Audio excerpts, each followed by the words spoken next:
Hari Om and welcome. Thank you so much for being here. This is Yamuna Devi. I have a question for you. Has it ever happened to you that you do your best in something and it was never enough? Like you felt that you could do better next time and better. And it was just this consistent feeling of wanting to do more because it was never enough. This is a topic that we usually don't talk about, and it's really important to discuss. And it's the feeling of never being enough, the feeling of self-worth, of competing with ourselves. We're constantly trying to compete with ourselves because in our mind we have this kind of phrase, right? Yesterday was good, but tomorrow will be better. Like we compare ourselves constantly with our past and we want to do better and even our best. And sometimes this could be hurtful. This could be hurtful because we have a high expectation of ourselves and what we can achieve, what we want to achieve. This is our self-competing with ourselves. This can be very hurtful. It can create stress, overexhausting stress, because you feel like you're never getting there. Like you want more and you're not satisfied with yourself and how you are doing. This happens a lot and we burn out, and then we create imbalances within our body, within our relationships, within ourself. So sometimes the competition is outside, but a lot of the time the competition is with ourselves. And why does this exist? Why does this happen? This is an imbalance of not accepting yourself, of judging yourself, criticizing yourself, hurting yourself. Because we are looking at someone else and we feel that we can do better than that person as well. Why does that person have that advantage when I can get there too? So you start creating this whole image of yourself in that person when you can be just yourself and let the person shine and you shine, because everyone's gifts are unique and special. You are special. The other person is special. Never compare. That comparison hurts. And that fighting with yourself to perform better. We need to be satisfied with our gifts, what we can do. You can study and you can try to get there and be happy with what you have where you are and not stress yourself or hurt yourself.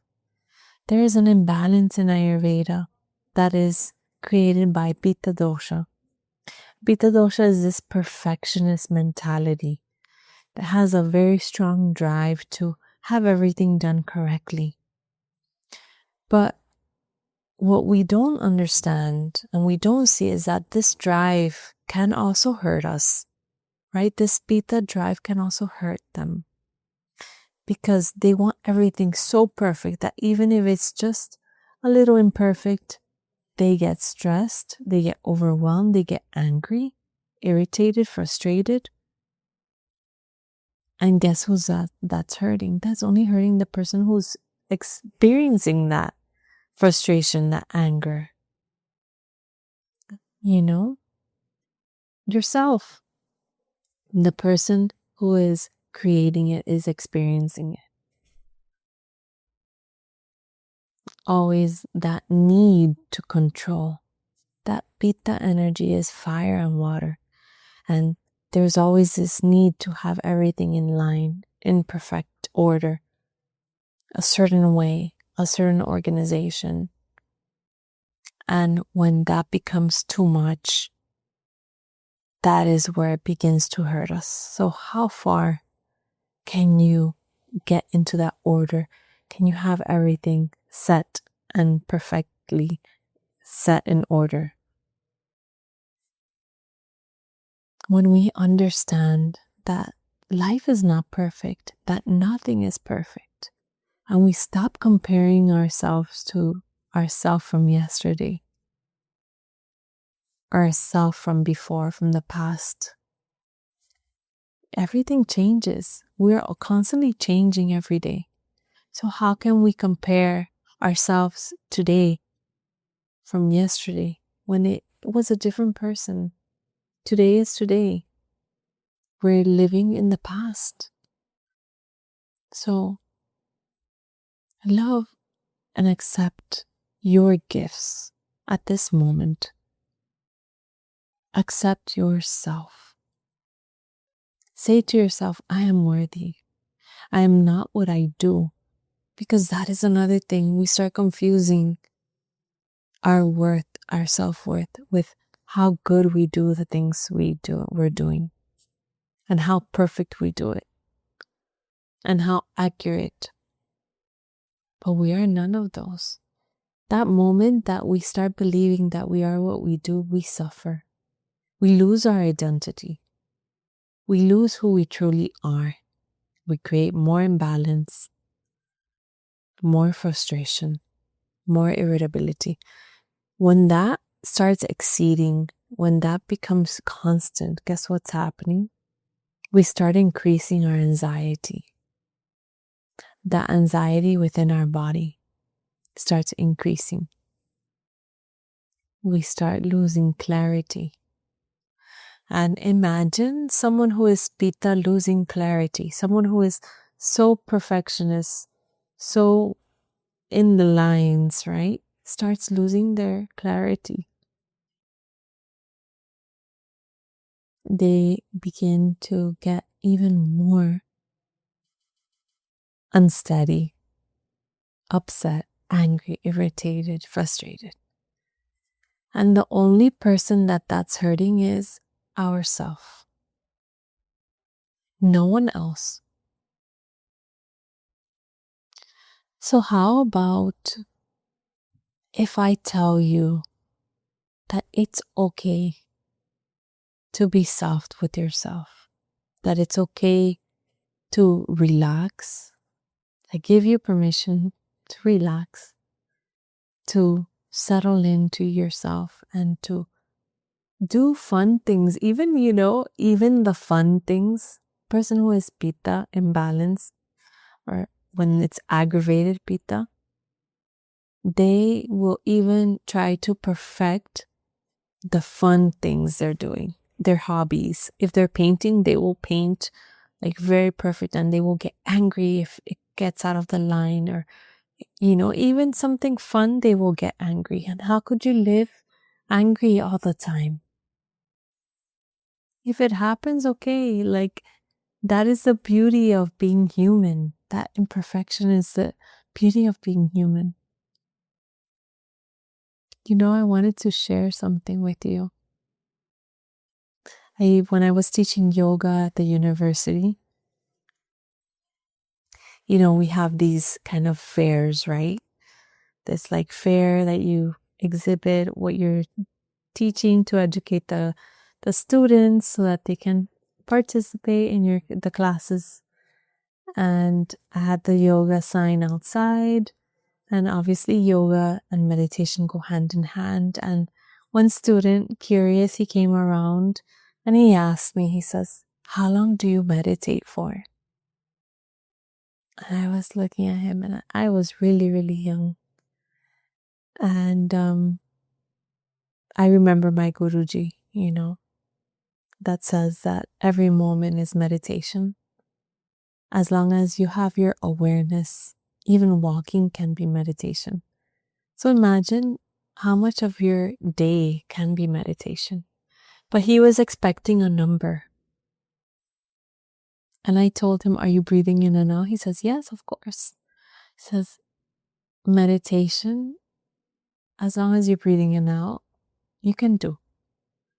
And he says, I meditate 3 hours a day. And I'm thinking, like, in those 3 hours, in that cusp of 3 hours, the mind fluctuates a lot. The more time passes in your meditation, it fluctuates too much. So meditation becomes a little difficult. So meditation can be done short time, and it can happen instantly. It could happen even when you're walking. There's no set rule as long as you're aware and you're mindful. So I told him, as long as you're breathing in and out, you can meditate. And I was very relaxed and easygoing because I knew where he was coming from. He was expecting a number and he wanted to compare. What if I would have told him I meditate 4 hours after he told me 3? He would have been angry with it. Like, oh my gosh, how do you do 4 hours? I don't. It's difficult. 4 hours sitting and just meditating, your life becomes a meditation. So I told him, I said, that is wonderful. I'm so happy for you. Continue practicing. It's a really beautiful practice. And he went on happy and he left. Validation. They wanted validation. Right? But if I would have gone against him, he would have been very angry. Because he wanted to prove that what he was doing was competitive. But in life, there is no competition. There is no competition with ourselves either. That is very exhausting. The moment you start competing, what are you competing for? That's the ego that wants to feed off of that competition. We are all brothers and sisters. We're here to serve each other, to love each other, to take care of each other. The people who have that competition mindset, let them be. Honestly speaking, I've had to let that go because I love everything done correctly. I do things correctly, but I do not want to stress out or hurt myself when things come out of the line or things don't work the certain way.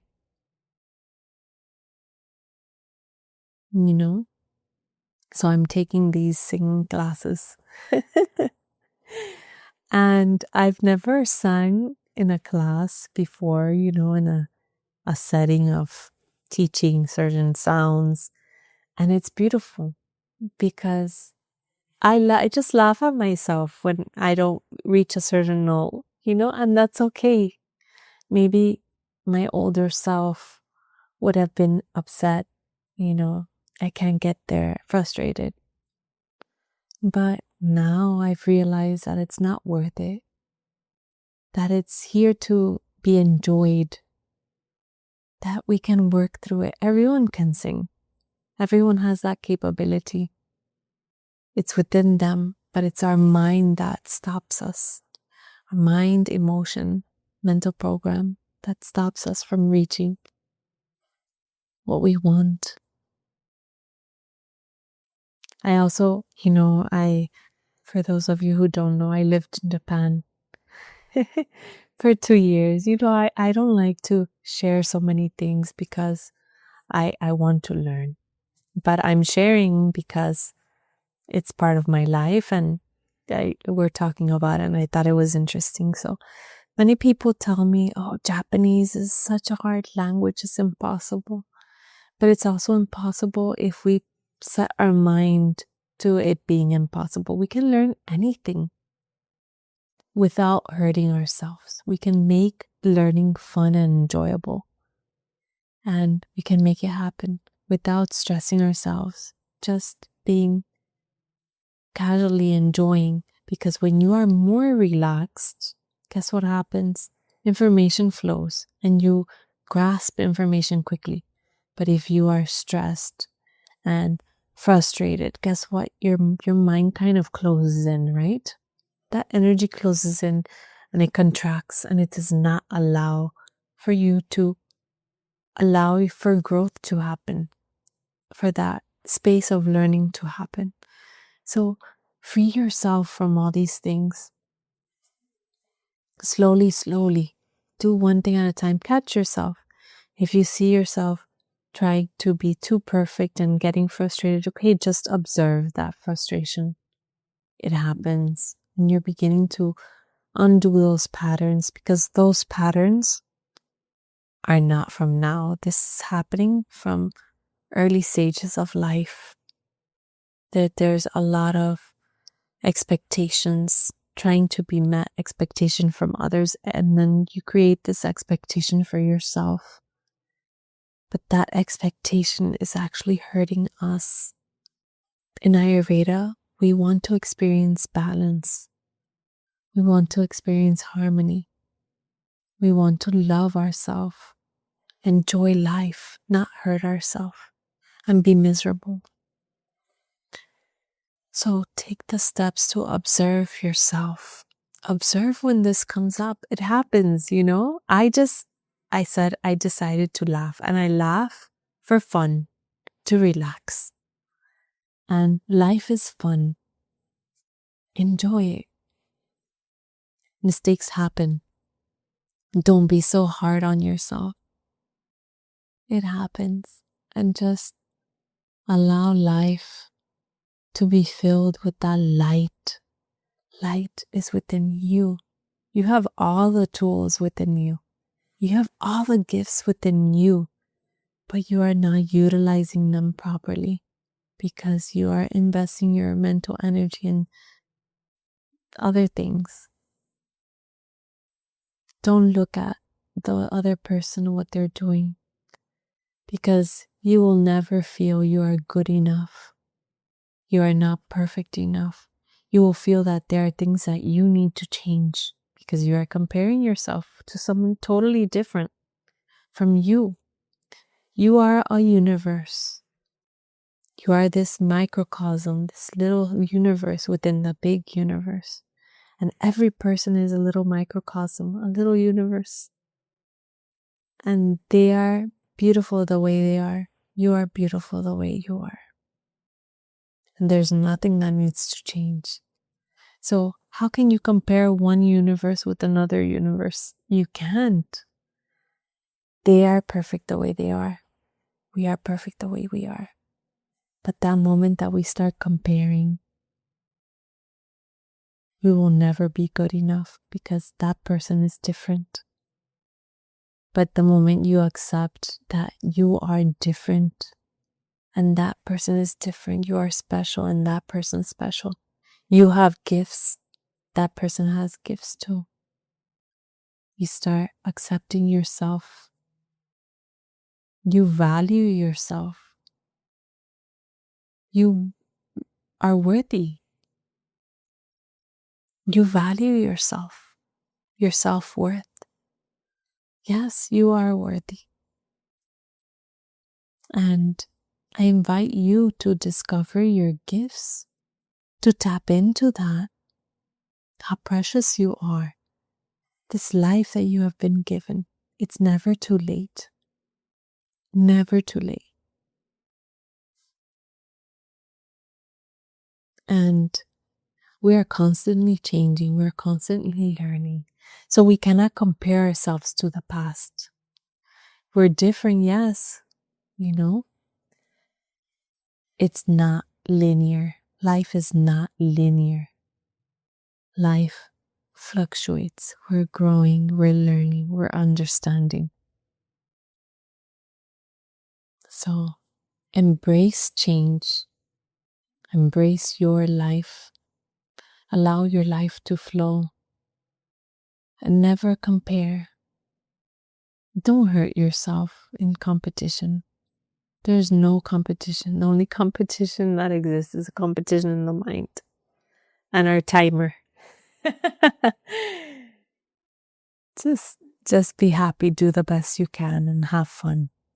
Have fun. So thank you so much for being here. I send you so much love. Thank you. Hari Om. Many blessings.